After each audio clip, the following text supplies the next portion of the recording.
चोट लगने के बाद जो हड्डियाँ टूट जाती है, चाहे वो एंकल की टूटे, कोहनी की टूटे, हाँ कहीं की भी टूटे, अगर हमारी हड्डी टूट गई चोट लगने के बाद, फ्रैक्चर हो गया, तो या तो प्लास्टर लगता है या ऑपरेशन होता है, ऑपरेशन में प्लेट लगती है। अब दोनों ही कंडीशन में कुछ दिन का तो रेस्ट आता है ना बेटा। हड्डी टूटी तो प्लास्टर लग गया तो 1.5 महीना प्लास्टर में रहा, ऑपरेशन हुआ तो भी प्लेट लगी, कुछ दिनों के लिए प्लास्टर में रहा, फिर भी एकदम से वेट बेयरिंग चालू नहीं हुई, तो उससे कुछ ना कुछ नुकसान होता है। जैसे अगर एंकल के आसपास फ्रैक्चर हो जाए तो एंकल जाम होने लगता है, क्योंकि एंकल मूवमेंट नहीं करता 1.5 महीने तक। किसी भी जोड़ को जाम कर दो, मूवमेंट नहीं करा तो जाम हो जाएगा। सो एक तो वो पर्टिकुलर जॉइंट जिसके पास फ्रैक्चर हुआ है वो जाम हो जाता है because of the rest and plaster and surgery. Surgery नहीं हुई तो भी जाम हो जाएगा। दूसरा, मसल्स भी वीक पड़ जाती है, क्योंकि हम अगर जोड़ हिलाएंगे नहीं तो मांसपेशियां वीक पड़ जाएगी। सो किसी भी फ्रैक्चर के ट्रीटमेंट के ना 2 पार्ट रहते हैं। पहला पार्ट रहता है रेस्ट एंड प्लास्टर या सर्जरी, जो कुछ भी हो रहा है वो 1.5 महीने तक कर रहता है। 1.5 महीने के बाद रिहेबिलिटेशन चालू होता है, जिसमें वो जो जाम जोड़ है उसको खोला जाता है और एक्सरसाइज कराई जाती है उस जोड़ के आसपास की मसल्स को ग्रो करने के लिए, ताकि हम बिल्कुल पूरी तरह से ठीक हो पाए जैसे पहले ठीक थे। सो आपका एक ट्रीटमेंट तो हो गया, प्लास्टर लग गया, उस प्लास्टर ने वजह से अभी एंकल जाम हो गया और ऊपर की सारी मांसपेशियां कमजोर पड़ गई और फुट की मांसपेशियां कमजोर पड़ गई, तो इसीलिए आपको ये सब दिक्कतें आ रही। सो आज से रिहैब चालू कराएंगे, एंकल धीरे धीरे खोलेंगे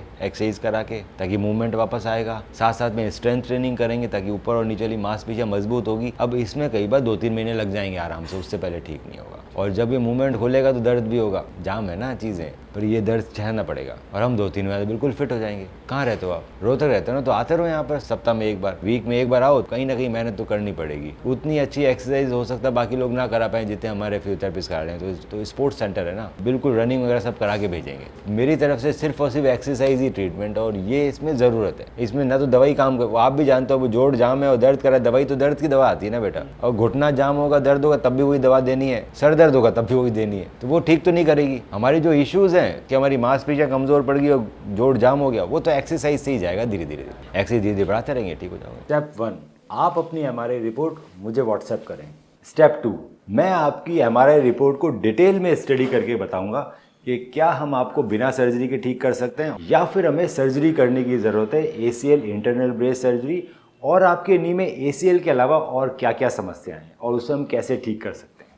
स्टेप 3, जब आप मुझसे मिलने आएंगे तो मैं आपके नी का डिटेल फिजिकल एग्जामिनेशन करूंगा, आपकी फिल्म्स को डिटेल में देखा जाएगा और उसको देखते हुए आपसे ट्रीटमेंट ऑप्शंस डिस्कस किए जाएंगे। आपके जितने भी सवाल हैं उन सभी का मैं जवाब दूंगा। ACL इंटरनल ब्रेस सर्जरी की रिकवरी आप देख सकते हैं हमारे फेसबुक के ACL विनर ग्रुप में, और देख सकते हैं कैसे एथलीट्स 3 महीने के अंदर रनिंग चालू कर रहे हैं ACL इंटरनल ब्रेस सर्जरी के बाद। आज ही अपनी MRI रिपोर्ट हमें व्हाट्सएप करें।